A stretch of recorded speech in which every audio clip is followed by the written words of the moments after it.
Anyway, Jules, what a weekend. Barcelona with their comeback against Atletico Madrid.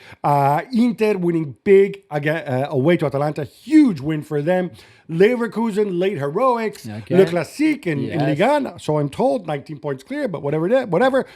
But we have to start. The League Cup final, as you know, is one of my least favorite competitions in the world. Oh, that's mean. But there is a certain enormity to this.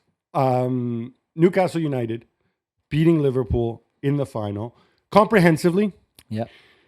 For those who live in England, they understand the importance of Newcastle and sort of this kind of mythical status it inhabits.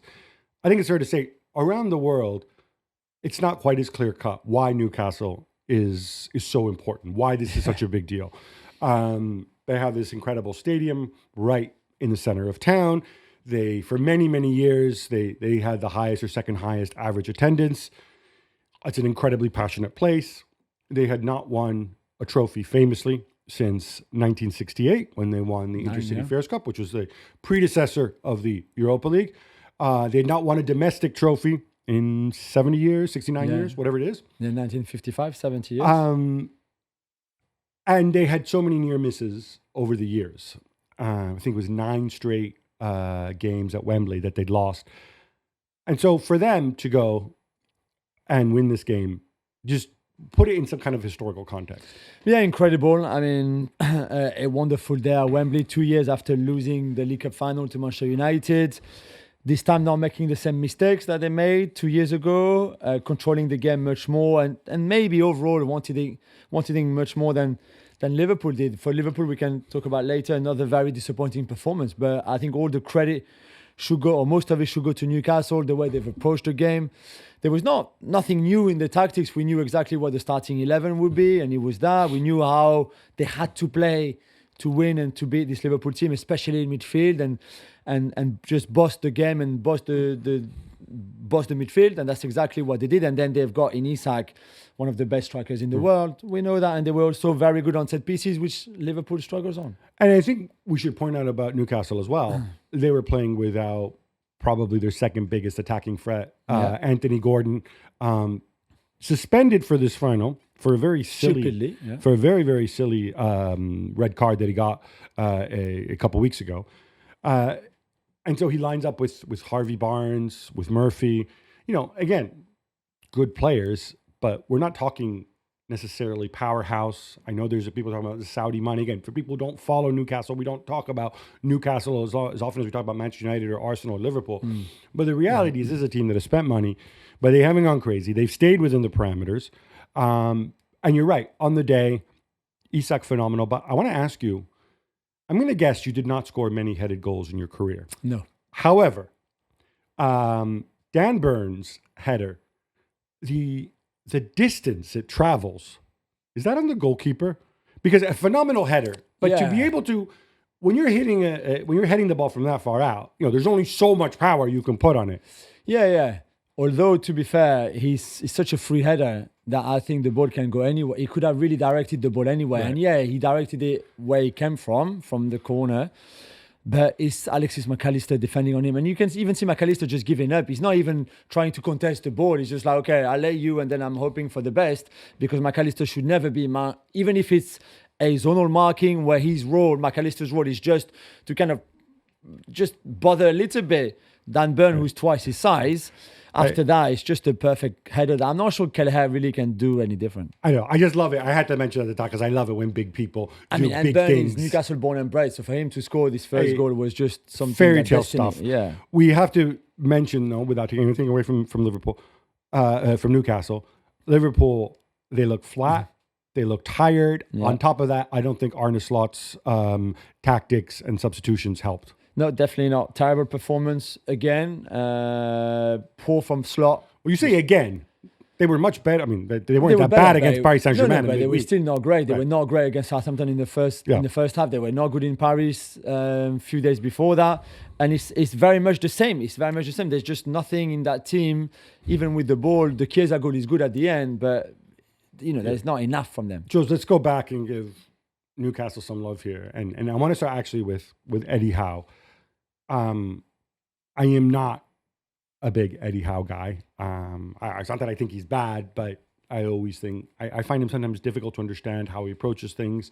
I think Jason Tyndall is not my favorite person. I know a lot of people like him. But like we said at the top, I think he got everything right. And we've talked about kind of Newcastle's run later in the season this year. But really, I think so much of it has to do with the midfield and what he's getting out of Joelinton, Sandro Tonali, and Bruno Guimaraes. I thought they played Liverpool off the park in that area of the pitch. Absolutely, yeah. Which they did again in the 3-3 draw that they had at St James's Park in the league. But yeah, for me, from the beginning, maybe more than Salah against Livramento on one side, which could have been a key of these games, maybe even more than Kwanzaa against Barnes, for example, on the other side, because Kwanzaa really should not have played that game if Trent or Bradley are both not injured. And I really thought the midfield, because we saw against PSG especially, Liverpool struggling because McAllister and Gravenberch were never really, and Szoboszlai were never really in the game. And again, if you take them out of it and the way they've controlled games before and the pace of a game going fast or slower, the way Szoboszlai has been in his own pressing and counter-pressing, if you take them out of the game, which is not easy because they've been outstanding for most of the season, especially Gravenberch and McAllister, then Liverpool are just a bit lost, because there's one thing for Van Dijk to hit the ball diagonally to Salah, which he does a lot, and is one way of the build-up. Usually it goes through Gravenberch and McAllister, everything. So if you are better than them in that area of the pitch because you're more aggressive, because you are always in their faces, because they can't turn, then you take away a lot of their game. And that's what PSG did really well in both games. And again, that's what Newcastle were able to do. And Tonali is this great, I think, work engine. He's smart. He's good on the ball. He's got pretty much everything. Bruno is a wonderful technical player in midfield. But for me, Joelinton yesterday, when he was the one, he's often the one that has to be the most aggressive and the most physical and the most running everywhere and everything. Not the rest. The other two are much better than him at doing. And I just thought he was perfect for that. And that's how you win finals, is with that kind of grit and being aggressive and all of that. And that's Joelinton for you. You mentioned Joelinton there, and I want to give him a little bit more love because younger listeners may not know this, but and this is part of the reason why I hate it when people put labels. He's a 6, he's an 8, he's a 9, he's a false 9, he's a 10.5, he's an enganche. Oh, get your stupid nomenclature out of my face, please. Joelinton grew up as a center forward, played center forward, signed for Newcastle as a center forward, as a big, strong target man. He's a big dude. Yeah. And then he has reinvented himself as a midfielder, and people who watch the Premier League know this, over the last, 3-4 years, and has become so effective. And he did it in mid-career. He didn't do this when he was it's not like Trent, doing it at 17 or 18. I think that's really impressive. I think that speaks to his intelligence. I think that speaks to the coaches he's had and the coaching he's had. And I think this is the kind of stuff that should be celebrated. Yeah, absolutely. I mean, this is Eddie Howe's idea from the beginning, and I think he deserves a lot of credit, as Joelinton, for taking it on board and like you said, transforming himself into that position. But then I hear you about don't put labels on players, but there's not many number 9s who become number 8 full stop, and even less good number 8s like Joelinton is. But that's great, and I like it. There's something very, very interesting he said before the game. He said we're going to change everything that we did before the final 2 years ago against United that they lost, where they were never in the game really. And that United team was not as good really on paper, certainly, and through the season as this current Liverpool. Although they also had a bald Dutch manager. That's true. Because Newcastle could really have said, okay, let's take a few lessons from what we did and didn't do 2 years ago. But they didn't have to change everything like they did. Transportation, hotels, habits before games, all of that changed. And they could have also lost the final yesterday. Of course, they could have. But I like the fact that Eddie Howe thought, okay, 2 years ago just didn't work. We were not in that final. The event and the pressure got the better of us. It can happen when you're not used to playing finals. It's not easy to go into finals. I was at Wembley yesterday. I was on the pitch before. I've played at Wembley charity matches with nobody in the stands. And even when you play a charity match with no one in the stands or like 10 people, it's impressive already. Imagine with 90,000, 45 of yours and 45 of the others in a game that matters, not a charity game, like a proper final with a trophy at the end or a promotion or whatever your game is scary. It really is. Even for professional players, even for people with experience, older players, it's not easy, I think, to cope with all of that. And I like the fact that Eddie Howe decided to change something, and clearly it worked because they were just a different beast this time. And I think in Newcastle too, I mean, I think the players who are there feel it also. It's not easy to cope with the losing streak, with some people called it a curse, with the weight of history. Final word on Newcastle. Alexander Isak, we've praised him many times. We've talked about how he's locked into this long-term contract where he does not make anywhere near probably what he should be making based on his production. Yeah. But then if you're Newcastle, you have all the leverage. Yeah. And he's kind of stuck in that position where Newcastle aren't in a position where they're forced to sell. They're not in a position where they're forced to give him a new deal for a lot more money. It's an unusual situation, right? It is. Yeah, it is. Unless somebody comes and pay the 100 million that they will want, because really they can't ask for much more than 100 million euros for somebody like Isak. I think this is probably his value and maybe even a bit more than his value. And if somebody comes with that, they might want to sell. If there's no Champions League, however, next season, maybe he can knock at the door and say, listen, this is great here. We won the League Cup, wonderful. They can, I guess they can build on that.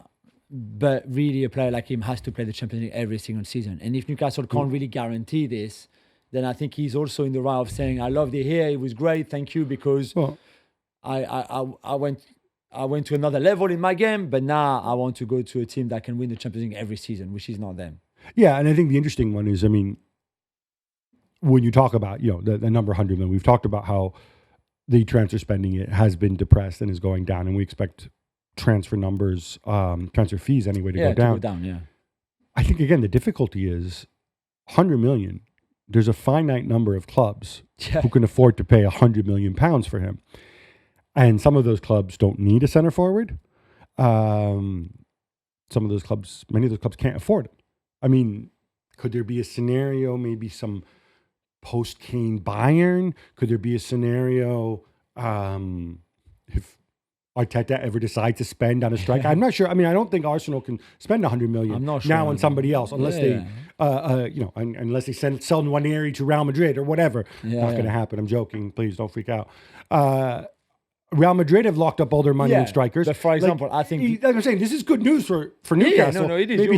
You're right, it is. But I also think... I look at Liverpool yesterday again, like I did against PSG on Tuesday and the week before. For me, they've got an issue at number 9. Darwin is not good enough. Despite the heavy investment on him, you thought he could be the guy. He's not the guy. He hasn't been the guy so far. I don't think he's going to be the guy anytime soon. Jota, for me, is too lightweight for a team like this. Yeah, he would be a good squad player. He can come off the bench, play in different positions on that front three, but he's not Liverpool's number 9 that can take you to Champions League, trebles, etc., etc. So if you're Liverpool and you have money, I guess, because you haven't spent in the last 3 transfer windows, that Darwin Núñez can surely be, you can decide to let him go and keep Jota, go for Alexander Isak. For me, it's all there, all ready for you, Liverpool. All right, there you go. He's trolling. I mean, I think a lot would depend on how much money they end up committing to their 3 big free agents. Trent Alexander-Arnold, by the way, moving on to Liverpool, obviously unavailable for this game. Connor Bradley injured too. Jarrell Quansah plays there. Okay, so it means that you don't have the attacking spark that you would normally get from there. Yeah. Is this part of the reason that they struggled? They didn't have Trent coming forward, offering an alternative to the midfielders in construction? Or is this an alibi for Slot? No, because I think Trent and Bradley, because I think Bradley would have been... Trent or Bradley. Because without Trent, they've played really well at times with Bradley at right back. Yeah, it's difficult. But then I think between Tuesday night and the defeat against PSG and the Trent injury, you've had 5 days you knew that Quansah would be a right back. I guess there was a few rumors on Friday that Curtis Jones could play a right back. for that more control in midfield and stepping up. So this is something you could have done. You could have done a Valverde, Curtis Jones move from midfield to right back too. But they decided to go with Kwanzaa. So you're going to have, Kwanzaa is not going to bring anything forward. I think he hardly ran past the halfway line apart from on set pieces to go on set pieces. So that's not his game. So just do it differently. I think just do something differently. If you're Slot and you know there's nothing coming from the right-hand side, but only from the left with Robertson, just do your build-up phases differently. Just do something else with the ball. And instead, they just did nothing different than if Kwanzaa was not the right back. Somebody asked me this. This is a serious question. I'm going to throw it to you since you're Mr. Technical. You know how obviously there's inverted wingers who come inside so that they can strike it with their stronger foot.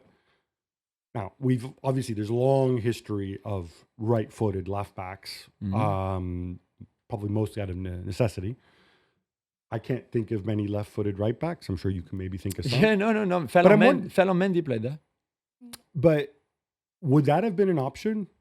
Might that have been something to think about? Tsimikas on the right and just coming for his passing?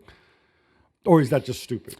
No. Especially because you're not playing against wingers. There's no Anthony Gordon there, right? Yeah. So you have Murphy and Harvey Barnes. We're just different profiles of players. Yeah, absolutely. Yeah. I don't think this is a bad shot at all. Maybe they had this conversation. Maybe Tsimikas didn't feel okay. Maybe Slot doesn't like it and thought, okay, Kwanzaa played okay-ish against PSG when he came on, to be fair to him, in extra time and towards the end of that second half as well. So they thought it would be good there. I don't know. Right. I also think the Liverpool had enough talented players on the pitch to still play better about defending. To still play better than that with the ball. And let's get to that. I think there's two more points I really want to hit on Liverpool. One is the substitution. Gravenberch and Konate off. No. Jota and Konate off. Jota and Konate, yeah. Darwin and Curtis Jones on. So you take off your center back, which means Ryan Gravenberch, who is your midfield playmaker, has been your midfield playmaker all season, moves into the back. The only way I can kind of justify it is if he thought that at that stage Newcastle were going to go in full bus parking lockdown mode, which they did to some degree, which we've seen them do in the past. And so he's like, I don't really need two center backs. I can just have Ryan playmake from deeper. Yeah, I mean... does that make sense, though? Like, why would you take Konate off unless he was unfit? So Konate obviously struggled with a bit of cramps at the end of the PSG game. By the time those two substitutions that you mentioned, Gabby, are done, they're 2-0 down already because Isak has scored the second goal. And I think there's maybe, okay, we haven't played well. We need more control. We need better passing maybe. So Gravenberch from centre back, that is actually really a midfielder, but he's there next to Van Dijk when they lose the ball to have that line of four. But really, he's more of a midfielder that sometimes just drops a little bit deeper, I guess. So you wanted more control because you had zero control until then. You just had nothing until then anyway. So maybe you change something. But you're going to have more control because at 2-0, Newcastle are going to play on the counter. Exactly so you're going to have more of the ball anyway. Yeah, so maybe it's not a bad idea because on the counter, Kwanzaa, Van Dijk and Robertson are probably okay. And they were, to be fair, because Newcastle just then defended their lead, which they were always going to do. All right. We're big fans of Mohamed Salah, but we also expect our big stars and our big players to show up in big games. Yeah. This is not a good period from him between the Paris Saint-Germain games and this game. No, it's not. It's a real struggle against, I guess, the physicality and the pace of Nuno Mendes in 2 games against PSG where your team was not the best team. I can maybe just about understand it. Against Livramento on Sunday in a final, although Mo Salah hasn't been very good in finals overall in general for Liverpool, by the way, let's not forget. I think this is 1 goal in 8 now. But you would still expect better from him than this. And 23 touches, that means to his credit, he hasn't seen much of the ball either in 103 minutes. Because when you have 23 touches, the ball coming at you 23 times, this is just how many times the ball got to him. 23 times in 103 minutes. This is ridiculous. So he was never served, really. And when he was served, He did nothing with the ball. He had 0 shot, 1 dribble, 1 touch in the Newcastle box. So he was so far away from the box that, on the other hand, what do you expect him to do? There was just nothing. It's not like if he'd missed 4 big chances and had plenty of good positions, made wrong decisions. He literally had nothing. He did nothing when he had the ball, and he didn't have it often. And he really did nothing because his team struggled to find him. He's been banging this drum for the last 2 months, as you know, which is Arne Slot rotated very little at the beginning. And I think he was justified in rotating very little because he had to build the chemistry, get the team to kind of metabolize his ideas, and that's totally fine. However, now, as I said, I hope at some point he doesn't pay the price for it. I don't think there's any question that they're paying the price for it at this stage. In tiredness, you mean? In fatigue, Yeah. in lack of sharpness. 120 minutes, obviously midweek against Paris Saint-Germain, that takes a lot out of you mentally and psychologically. If Real Madrid are allowed to make excuses for, if Atletico are allowed to make excuses for that, Liverpool certainly are. Yeah.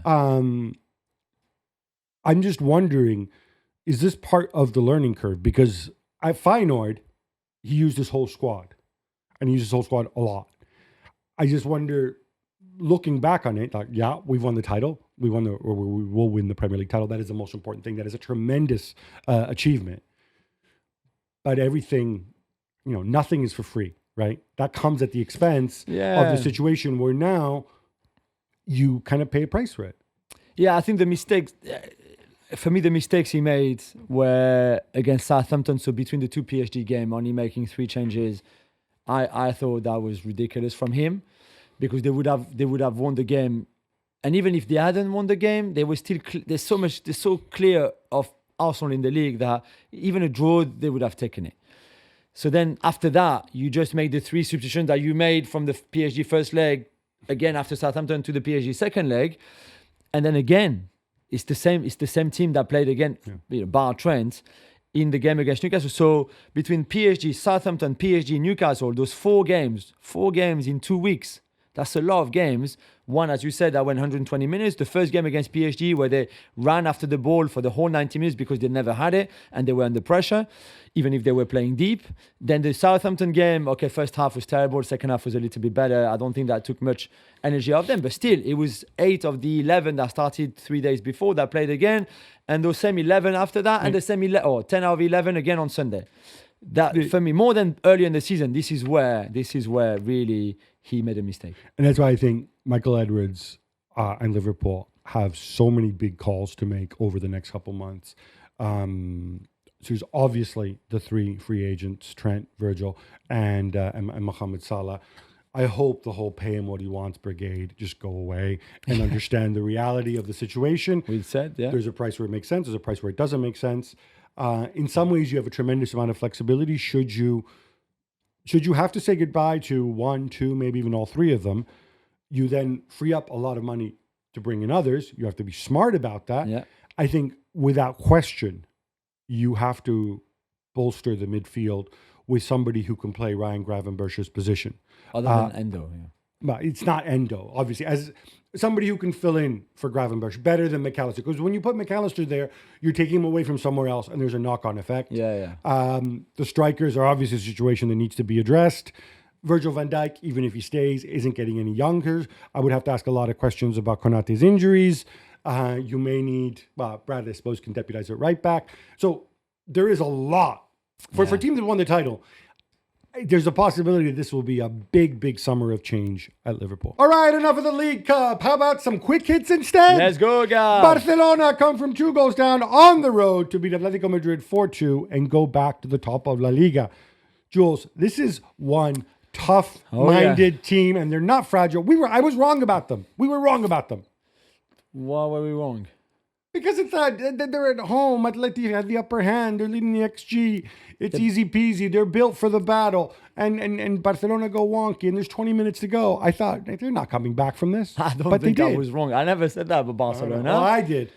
I just love this team. They are always thinking to attack and sometimes to their own downfall. And we've said that before. And I think it'd be very interesting to see later on. Okay, maybe not so much against Dortmund, but later on in the Champions League and also in some games in the league, where that takes them. But they are maybe with PSG, the best attacking side in Europe this season. It's incredible when you see the variety, even when Ferran Torres, who you like, who I don't like, coming on and having this kind of cameo appearance is amazing. But this is pretty good. I like when Rafinha doesn't stay always on his left wing either.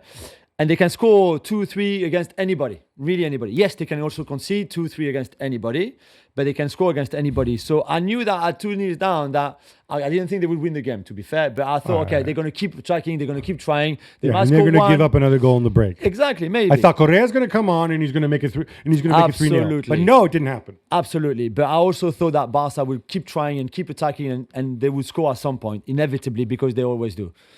And they did. And the way they turned this round was really, really, really impressive. And Gab, Atletico Madrid had the 3 points in the bag, of course. Are you blaming the 120 minutes and penalties against Real Madrid for the collapse in the last 12 minutes or so? Well, you know what? That's what the vibe was. They were saying, oh, look, it was mentally and physically exhausting. A couple of things here. First of all, no, I think it goes beyond that. First of all, it was so exhausting. I think he made 2 changes, right? Samulino and Robin Lenormand coming on. We keep hearing about how much depth this team has and blah, blah, blah. Surely you would have made more. This is part of your job as the coach, right? And Soloth came on too. No, but he came on as a sub. Yeah, but what I'm saying is you made 2 changes from the team in midweek, right? Sorry. Yeah. For me, that's a question. The other question is, why do you go to 3 at the back and invite more pressure when you know they're on fire? Now, is there an element of bad luck as well? Because, look, the Ferran Torres header off the shot, that's extremely difficult. You can't legislate for that. The Lamine Yamal shot gets deflected. That wizardry hocus-pocus from Lewandowski, we haven't spoken about. Well, great goal. His chest control and the way he gets a shot off so quickly. He's 36 years old, man. Come on, you're a genius. However, I think these are questions that have to be put at El Cholo Simeone. I think this is part of the reason he was so angry. There was also the Sorloth chance at 3-2, which you said would have been chalked off for offside. I thought so, but we don't know. It was not given yet, so it's like a chance. But this is a really, really rough week for them. Look, you pick yourself up and you tell yourself, you know what? We can get our revenge on these guys. We're going to get our revenge in the Copa del Rey by sending Barcelona home. And then in the final, we're going to stomp all over Real Madrid. And you know what? La Liga isn't over either. No, definitely. This is what you have to double down on.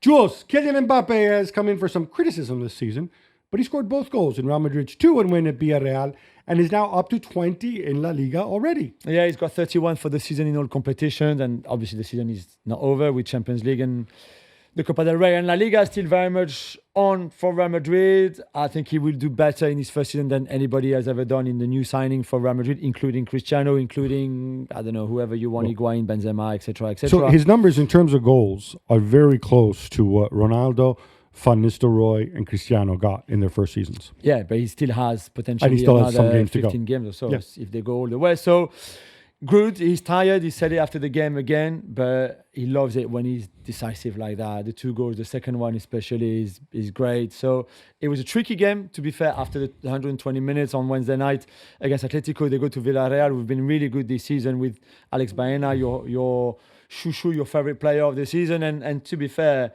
it was not perfect from Real Madrid. They struggled at times. They conceded chances, but they ground out that win thanks to Kylian, and that was very important.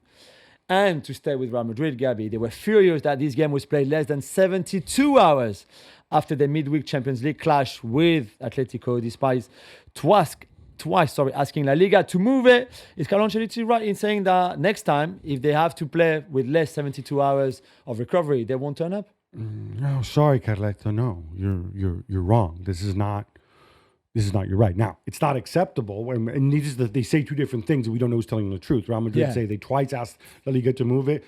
La Liga saying they didn't, that they weren't told about it. But there's no God-given right that you have to have 72 hours. You get 2 days, and that's it. Could they have played this game in the evening? Yeah, they could have, and then they would have had a few more hours. You would have gone from 66 to 69 hours? Would that have been okay?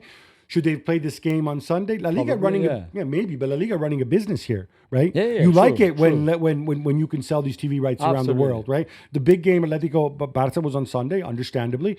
So this game was going to be on Saturday. I don't like the lack of transparency from both sides and the fact that one of these two is clearly not telling the truth. But I also don't like this complaining. And now all of a sudden, 72 hours is some, God-given right in the laws of the game. That's not the case. Jules, we're not done because we have more quick hits. Yes. Mikel Merino scores the only goal as Arsenal beat Chelsea 1-0 to move within 12 points of Liverpool. That's a dawdle. But at least they pretty much locked up their Champions League place for next season. Big win. Really crappy game. I thought it was not good at all. It's not the first time we say it. Certainly for this Chelsea team, especially without Cole Palmer, who had a little muscular injury, apparently, if you believe Enzo Maresca. And without him, I mean, it was pretty tedious what they offered with the ball. And from an Arsenal point of view, they scored quite early-ish anyway. That goal, I think, for the 20 minutes. Yeah, 20 minutes, Merino on set pieces. It's been a long time since they scored again on set piece. Thank you, Robert Sanchez, by the way. Yeah, of course, but why Robert Sanchez is still playing for Chelsea is beyond me. But like different combination, it worked out this time. And then Arsenal controlled the game without doing much more with the ball either, to be fair. So not great from either team. If you're Arsenal, you take that. It's a long unbeaten streak now against Chelsea, and you just move on because right now that's all that you care. Chelsea should have refused to play because it was less than 72 hours after their conference. That's true. Heroics against Copenhagen. Can I make this very simple? When when two of the three best attacking players for Arsenal, Bukayo Saka and Kai Havertz, aren't there, and also Kai Havertz is back up, but I won't reopen that can of worms. And when Ethan Nwaneri is also on the bench.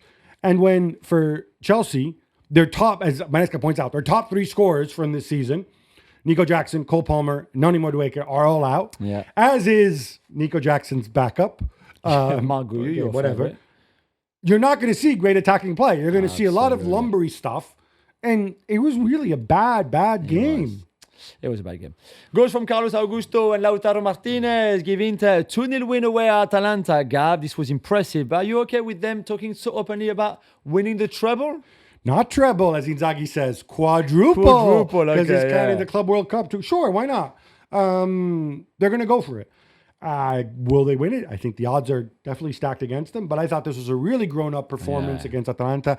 Atalanta, I think, they kind of have themselves to blame here.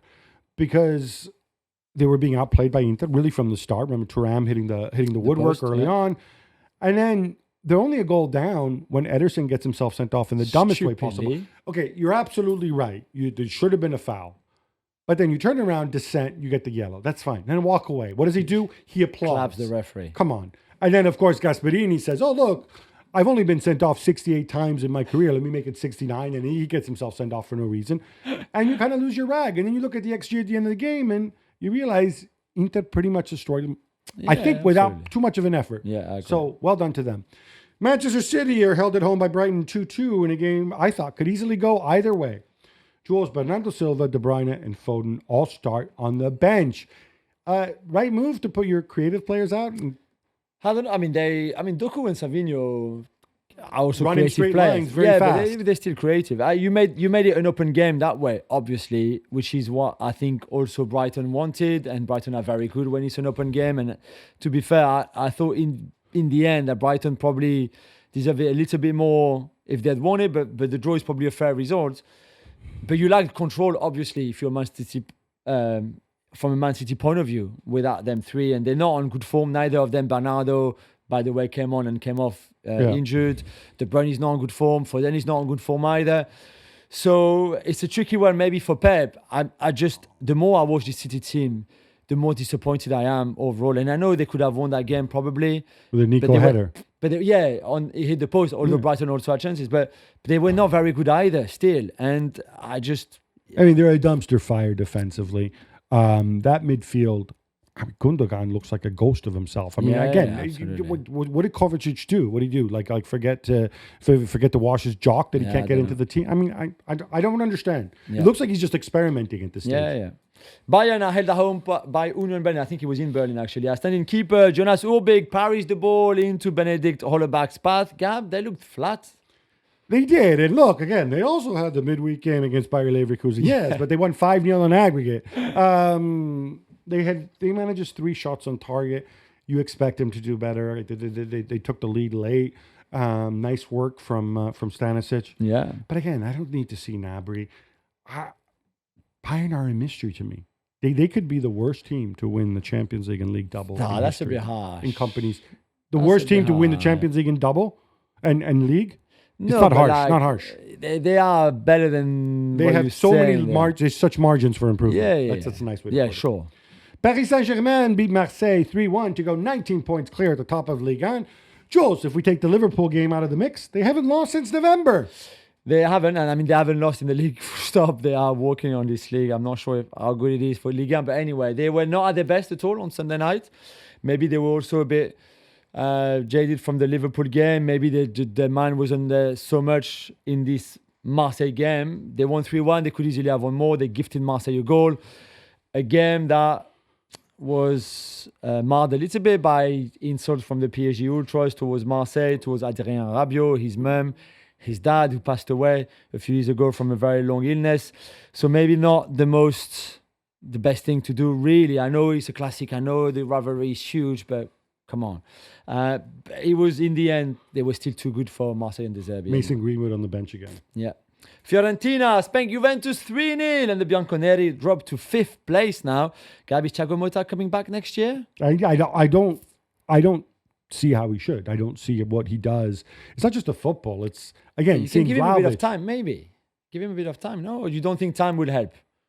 With the money that they've spent, I mean, look, in the end, if you look at the XG in this game, they actually had more XG. Yeah. But so what? I mean, did you go out there and you look at and you actually watch the game? Lloyd Kelly at left back. I know. If you are going to play him, and you probably shouldn't, he should be playing center back. What do you give the guy who doesn't run and doesn't pass? Come on, like I don't. And Vlahovic, this is like an obsession now, right? You're really trying to prove your point about Vlahovic. What point is that? Let's go and destroy a club asset. Colomani is better than him, so he starts. So he doesn't even come on as a sub. But Come on. No, I mean, what I didn't understand in this game, and Fiorentina was super efficient. They had 3 shots on target, 3 goals. Okay, no problem. Gudmundsson is wonderful. But at 3-0 down, you bring on 3 defenders. Yes, to preserve the. Or to not go 4-0 down. This is by the way, this is revenge for Fagioli, Moisken, and Mandragora. 3 Juve guys who were also Mandragora, lovely goal. and Fagioli especially. Yeah. Rasmus Højlund scores his first goal since November as Manchester United romped a 3-0 win over Leicester. Jules, are you going to be positive, or will you just remind everybody that they're playing Leicester? I'll be both. I'll remind everybody you play Leicester, and Ruud van Nistelrooy surely has to be the worst ever Premier League manager, even worse than Frank de Boer, so another Dutch guy for you. But we can be positive because this was better from a United point of view. Like the 2 Real Sociedad game were better. Like the game last weekend was better against Arsenal. So the weekend before at times in what they did or what they tried to do. So it's a bit better, and we should say when it's better, when it's more positive, and Bruno is in great form. And get well soon, Aiden Heaven. That guy's a player. Yes, exactly. Bayer Leverkusen come back twice from 2 goals down and win away to Stuttgart with Patrick Schick scoring deep in injury time. The winner, Gab, did they recover their late goal magic from last season? Well, it would appear that way, wouldn't it? Patrick Schick, of course, I think it was the 4th minute of extra time there. But again, this is one of those games where I don't understand Xabi Alonso. Okay, you have this big disappointment for midweek. What do? You send out this lineup away from home against Stuttgart, who are running out of steam, by the way. Yeah, but they're a good team, but yeah. packed with defensive players. And then you're forced to put on Boniface, and you're forced to put on Amin Adli. And, you got away with it before when Wirtz was there. Now, without Wirtz, you're showing the other guys can step up. But at least put your attacking players out there. Let's see that swagger that we had last season. It's 6 points. It's going to be a big ask to close the gap. Ange Postecoglou mixes it up after the Europa League win on Thursday, and Tottenham fall 2-0 at Fulham. Jules, I'm all for rotation. Is it wise ahead of an international break? I don't want to repeat the same thing again about Ange Postecoglou, but I'm tired now. I think it's completely stupid to do that. It's their 15th defeat in the league. 15 defeats in 29 matches. I just don't understand. Okay, now I guess the Europa League is the priority and he won't care about the league. I mean, it looks like he hasn't cared about the league since the start of the season, to be fair. But to put that team out, and it's not even just the team out, the performance was pretty average again. I don't know. I'm not sure what he's playing at. I'm not sure what he's trying to do. I don't really understand. Unless they win the Europa League, and that will save him. Because really, I think if they don't win the Europa League and finish 12th or something, he won't be there next season and should not be there next season because he can go. I don't know if you heard what he said pre-match in his press conference. He said he went after the Mr. Hindsight. He said, "Oh, you know what the big problem in football is? All those Mr. Hindsights everywhere who know better." Once the game has been played. You know what, Ange? I don't know if you were talking about us maybe or other pundits or journalists, broadcasters, whatever. But we told you a lot of times this season before your games that what you were doing was stupid. So it's not hindsight. We wait for the end of the game to say, oh, you made a mistake there. We told you before that a lot of the things you were doing, and yeah, you had injuries, but a lot of the things you were doing didn't make much sense either. So now this is where you are, 13th. More than half of your games in the Premier League have been defeats. I just don't think for a club like that is good enough. I think the other thing which strikes me a little bit. First of all, it's not just hindsight; it's results, right? That's kind of what you're judged on is output, right? Whether you measure it just in terms of points and trophies and achievements, or whether you measure it in terms of how happy the fans are with the club. Right? This is part of your goal. You're in the entertainment industry. You're in the sports industry. You get results one way or the other. Hopefully both. But what's odd to me is the team earlier when they were more gung-ho about attacking and they commit a lot of people forward, they conceded goals, they're criticized for it. Now they're not even producing at the attacking end. Yeah. And I think those are legitimate questions to ask. And I was watching the Arsenal-Chelsea game, which really hurt my eyes, as you know. Yeah. And I had the Napoli game on the other TV, and they had this on the third TV. And it was funny, every time I looked up, it looked so listless. And I thought, is this just kind of my impression? And then later I watched Match of the Day, the big highlights program here, and they actually had this whole thing where they were highlighting Spurs players who were not running. Yeah. And at one point, you see, I think it's Bentancur, who comes from like 20 meters behind Matisse Tell and runs past him, which should never happen. Yeah. You see Jed Spence completely switching off on the second goal. Yeah. This is what you should make you angry, Ange, not people talking about hindsight. Mr. Hindsight, exactly. Thierry Reinders and Christian Pulisic lead Milan to a big comeback again to win against Como, but Gab says Fabregas is furious. He's very angry. He's very angry because for long stretches of this game, Como outplayed Milan. Absolutely. They took the lead. That guy Diao is an absolute baller. Yeah. And my boy Da Cunha as well, because, Ceschi's making him into a really good defensive midfielder, which he wasn't before when he was younger. Is he from Paris? I think he's not semi-French, from Paris. isn't he? Not semi. He's French, but from Rennes, I think. I think Zhao is a baller as well. Yeah. But also, Da Cunha scores a goal, which, again, we have semi-automatic offsides in Italy, where in the end it really is a hair's breadth. And he comes out with the old argument about, well, it comes down to when you can't know for certain. The machine can't know for certain when the ball leaves the foot. Yeah. It's a technological argument. I've heard conflicting things. They know because there's a chip. No, they don't know there isn't a chip. It's a reconstruction. Ultimately, you have to deal with it. But I can see how it can be gutting when you play that well. Yeah. From Milan's perspective, Sergio Conceição, there is a little bit of a learning curve there. Hey, look, if I put Tijani Reinders in a position where he can do his best position, and I leave, Mr. Cockblock, João Felix on the bench, hey, maybe I'll be a little bit better, right? Yeah. And they were better and they were more productive. And if I play Yusuf Fofana, oh, look, the guy who runs around and gives us stability and reassures everybody, hey, maybe I'm better there too. So things are coming together a little bit in terms of results, but there's a long way to go. And late in that game, you know how, all right, before the show, when I write the quick hits, you and producer Freddie input them. Yeah, producer Freddie's been pushing this. Like, it feels like every other week, like, Dele Alli now training with Como. Dele Alli signs for Como. Dele Alli this. I don't know. I think Dele Alli is a second cousin or something. And I said, nobody cares about Dele Alli. Let's talk about Dele Alli when he does something. Dele Alli made his debut in this game.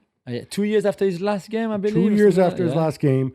Was on the pitch for like 10 minutes before he hacks down Ruben Loftus-Cheek from behind. I don't know, maybe he had visions of an old Spurs-Chelsea derby. Must have been. and the referee sends him off. And it's funny. I mean, talk about smacks of London circa 2016, because who is it that goes and pleads not to send Dele Alli off? It's Kyle Walker. Yeah. I love that. We're kidding. We hope Dele Alli gets his career back on track once he serves his suspension. Nottingham Forest stay third in the Premier League with a 4-2 win away to Ipswich Town. Jules, I thought they were supposed to be this uber defensive side. I mean, they still are. And to be fair, until the first goal, the Milenkovic on the set piece, there was not much going forward from Forest, to be fair. But that's fine, because then the games open up. Ipswich try to go for it. Ipswich are not very good. So then it's much easier on the counter for Nottingham Forest to put Elanga in, and even Jota at the end, who's obviously the Portuguese Jack Grealish, as we know now. Very much so. Great. It's great for them. I think it's a 5 points gap now, maybe, between Forest in third and the team in fourth. So it's looking good for the Champions League. I think this is tremendous. Big shout out to my brother in phlegm, Mr. Marinakis. Napoli ahead to a 0-0 draw away at Venezia. Gab, 1 win in 7 now for Antonio Conte. Is the title slipping away? That's the vibe. I mean, they've gone to +3 to -3. Yeah. But more to the point is they're just not creating enough chances. And they kind of did in this game, but you expect more in terms of patterns of play, in terms of taking the game to the opposition. I know, look, Venezia away, you're on the lagoon. You know, they're fighting for their lives and whatever. Yeah. But when you have all week to prepare, and the team that you're competing against, you know, they have a million games between now and the end of the season, you expect more. You expect more, especially in terms of physical intensity. Yeah. But they're definitely, I think, not out of it, because 3 points is not a lot. Yeah. And like I said, Inter's squad will really be stretched between now and the end of the season. Leipzig beat Borussia Dortmund 2-0 in the underachiever Klassiker, Jules. Any sympathy for Niko Kovac and his 2.84 expected goals on 20 shots, yielding a big fat 0 goals in the second half alone? Well, a little bit, because I only watched the second half of that game, not the first half, where Xavi Simons scores first, and there was an Openda goal, and Dortmund, without playing too well, to be fair, created a ton of chances because Leipzig stopped playing. Leipzig are terrible. The Marco Rose team, we've said all along this season. I mean, one of the thread of this season, which has been great to do on this show with you, Gabby, was that we kept saying how bad Marco Rose has been. And yeah, he's still in the job somehow. They're fifth in the table. He's still competing for a spot in the Champions League. And they won this game. I'm not really sure exactly how. But this was really a game that we should have been looking forward to be watching at the start of the season, thinking, okay, yeah, those two can maybe even compete for the title or suddenly be higher up than where they are now. And actually, this was a mid-table, really, encounter, and that's exactly what they are. I'm really curious. Again, I go back to Jurgen Klopp on this. Is his position purely ambassadorial, or does he actually have some clout? Because he must be embarrassed by this. Because part of the Red Bull model, of course, is you're developing players so they're worth more, so you sell them on. I have no idea how Xavi Simons, Lois Openda, and Benjamin Sesko, their reputation hasn't improved from last year to this year because the team is so bad. Yeah, that's true. Artem Dovbyk scores the only goal as Roma beat Cagliari 1-0. Gab, 6 league wins in a row now. Fourth place is only 4 points away for Roma. This is comeback for the ages from Claudio Ranieri.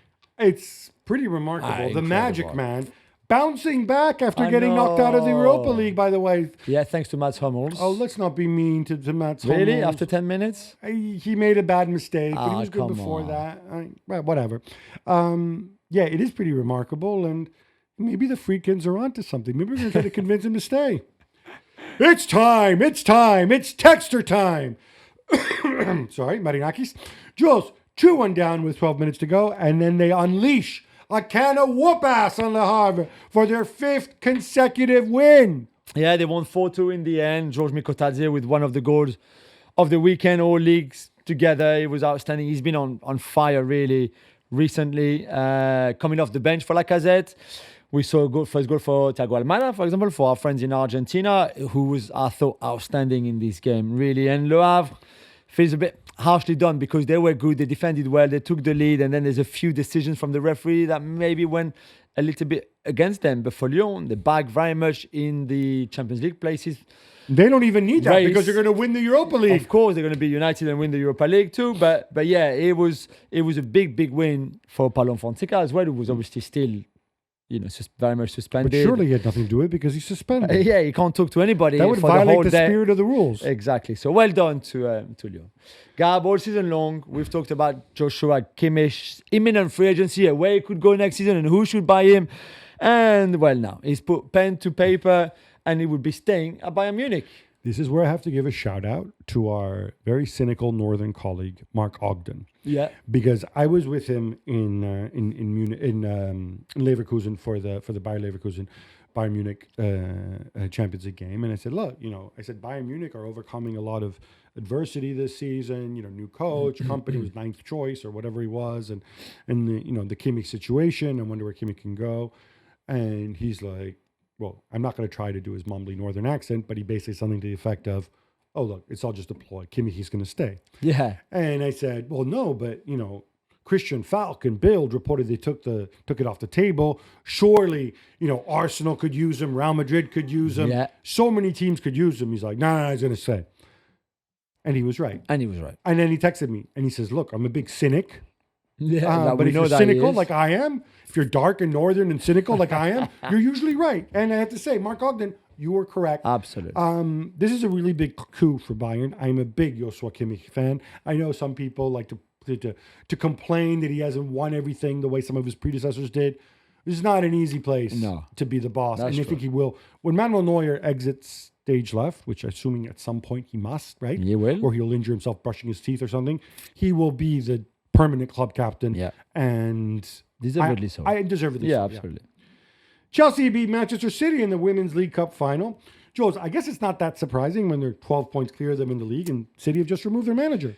No, true, but City are still very good. They have great players, especially going forwards. And yet, they changed their manager just before. And in the league, they are probably below where we expected them to be. But they're still good. And this was a competitive final. And it's the first title for Sonia Bonpastor at Chelsea. Very much en route to a potential quadruple, which would be just, mind-blowing for a first season for her at Chelsea, even with arguably the best squad in the world with the one of Barcelona. So still, she's got all the players, but she's got all the ingredients, but she still has to cook them, right? So wonderful from Bob Pastor so far, and obviously Camilla B, as you know now, her assistant and wife. So I was really happy for her. Now let's see what they can do in the Champions League in midweek, where they play against, hang on, let me, oh yeah, Manchester City again.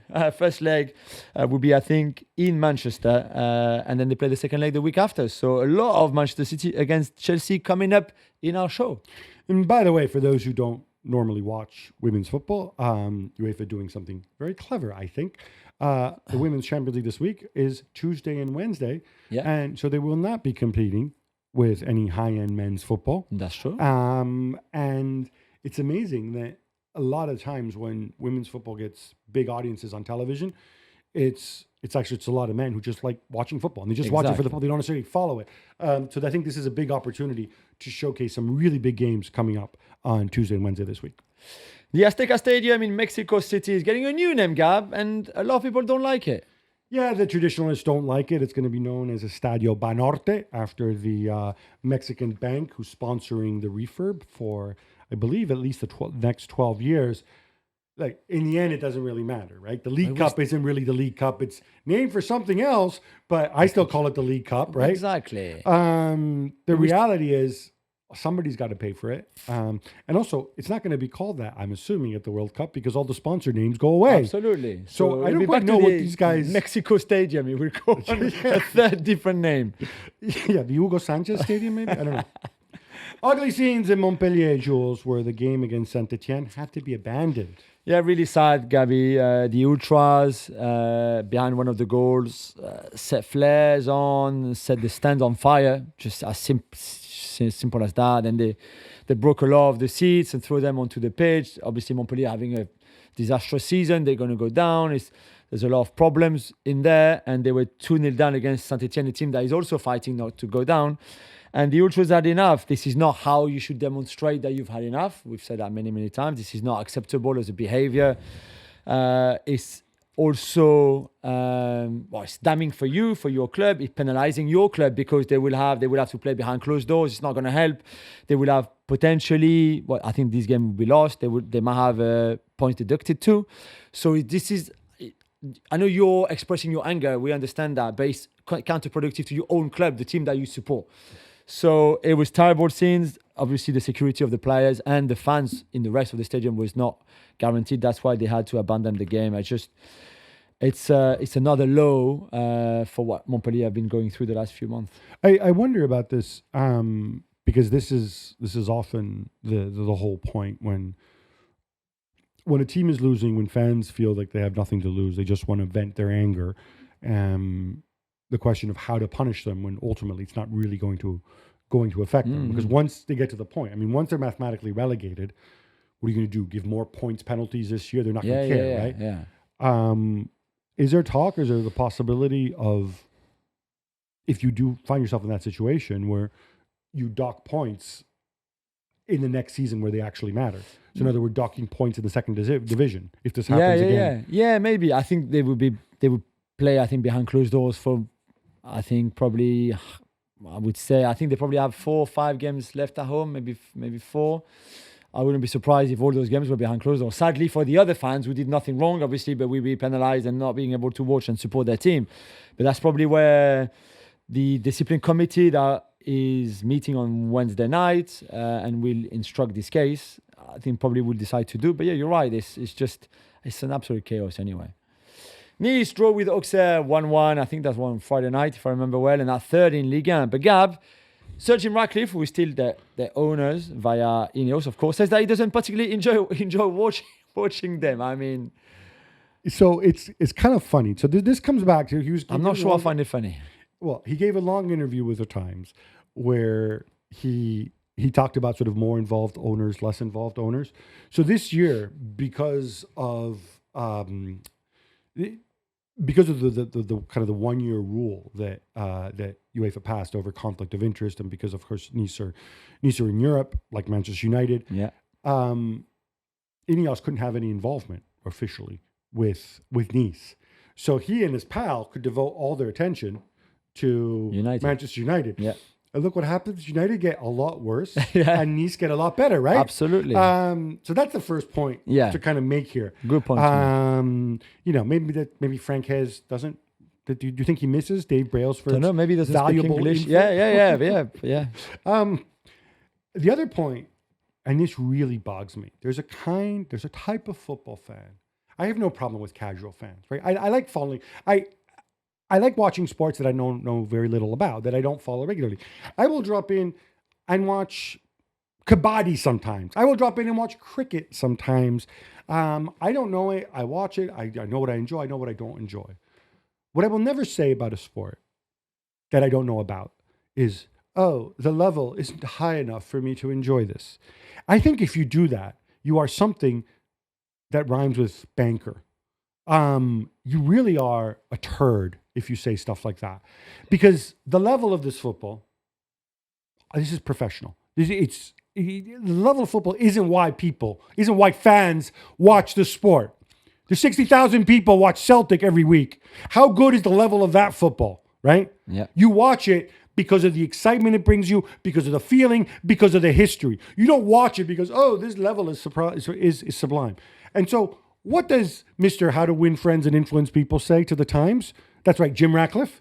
He says, the level of football at Nice in Ligue 1, not high enough for me to get excited. I mean, I can guarantee him that some Nice games have been better than some United games this season as well, even in Ligue 1.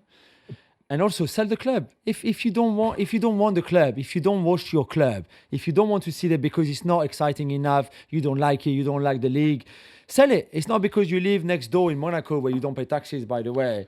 Then you should just own it and keep it. Sell it if you don't want to. Sell it. Yeah, I completely agree with you on that point. But this idea, you don't watch it because the level is particularly high. Because anybody who understands even an iota of the game can tell you that when you have teams that are at their best, the absolute highest level, you might actually get a really boring game where nothing happens. And equally, you might get moments of skill. Even the guys in, it's not even called the conference anymore, whatever, the fifth year here in England, there are people who can do things with the ball that would excite anybody, even Cristiano Ronaldo, right? And so what are you talking about? If you wanted to go and add further fuel to the fire that you're not even a football fan, this is all nonsense, right? Yeah. I go back. One of the reasons Mark Ogden has his doubts, this is my second Mark Ogden reference, big but he reference. makes a very good point. Do you know who has his doubts about Ratcliffe's credentials as like a legit Manchester United fan? No. Do you know when they ask him, so who's your favorite player? Yeah. Jim Ratcliffe. Do you know what he says?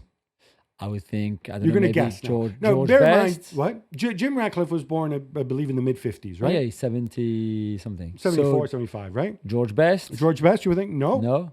Dennis Lowe. No, later. Later than that. Mm-hmm. What, Eric Cantona? Eric Cantona, who joined Manchester United, I believe, in 1992, Yes, right? that's When right. when Jim Ratcliffe was in his late 30s. Now, most normal people, their favorite player comes from they were children and they were still Doesn't innocent. have to be like that. Okay, who's your all-time favorite No, okay. Paris It was when Saint-Germain I was player? a kid. But Who is it? Who's your favorite all-time favorite? I guess between George Weah and David Ginola, probably. There you go. Yeah, no, right? I know. But some people he might have enjoyed Best and Charlton, but then really fell in love with Cantona for everything that Cantona represented. So, I like Ronaldinho when I was 20 when Ronaldinho played for PSG. So He was 38 I and know. come on, Okay, man. okay, Like, maybe. honestly. Sorry, Jim. I tried my best. Just PR-wise, you hire PR people to help you. They're the ones who set up this whole massive round of interviews for you, Yeah. from which, by the way, you come out not looking any better. You just Yeah. look like a bitter guy. Ooh, the players are rubbish. And like you're trying on the one hand to act like Mr. Man on the street, saying, oh, the guys are overpaid and underperforming, blah, blah, blah. Then you say nonsense when you see that thing he said about how, like, well, if you take the players on loan and the players who are injured out, then our wage bill is actually in the lower half of the table. And I'm like, yeah, well, why don't you do that for every team then and then see where you are, right? Because players go on loan, usually the ones who don't perform from you and who you pay a lot of money to. Whatever. I honestly, this guy, just, it seems like it's like one PR blunder after the other. Yeah. FIFA President Gianni Infantino attended the White House Crypto Summit last week, and he proposed launching a FIFA coin. What could possibly go wrong, Jules? A FIFA coin. So is one of those like crypto tokens, right? You think It would be like, it would be basically a meme coin. He says they're very interested under his presidency to develop the FIFA coin, to conquer the 5 billion soccer fans in the world. conquer the world, but they are FIFA. The soccer fans in the world are already on board with FIFA for the World Cup and everything. What do you need to conquer for? Look, I know there's, when it comes to crypto, okay, What can you do with that coin? Tell me, if I buy a coin, you hit the nail on the head, Jules.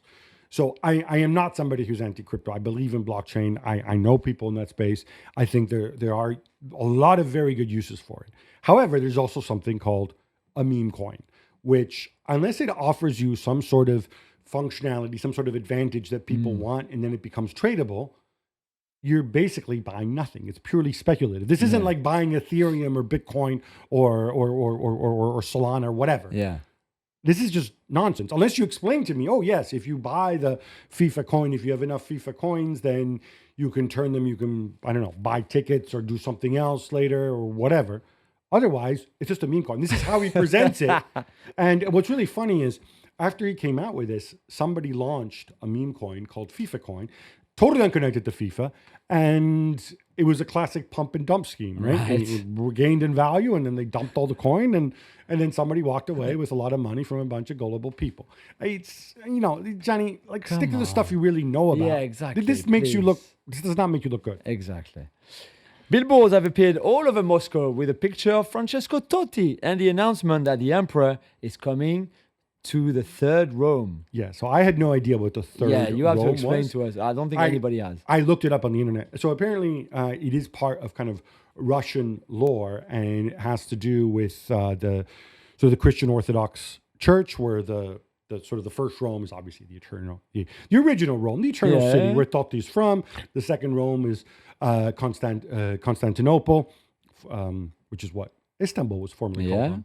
And then the third Rome is somehow Moscow. I know it's some sort of Russian Orthodox thing. Okay. He's getting, this apparently is to do with some betting sponsor that he has. These billboards are all over Moscow. He is getting a tremendous amount of pushback on this for pretty obvious reasons. Yes, maybe not the best of ideas. I don't know if he's thought it through. I don't know if you want to go there because you're getting some money that you can then later use to buy FIFA coin, perhaps, from the sponsors. You're making a choice. But if you are also kind of trading on your image, you need to be very aware of the choices you're making, especially in the current political situation. Yeah. And I don't think Totti wants to Come on, alienate Francesco, please. Jules, this brings us to an end. But we're going to come back on Thursday because, it's international break. So much stuff going on. We are so hyped. We are so amped. Until then, love the game, love your neighbor, love yourselves.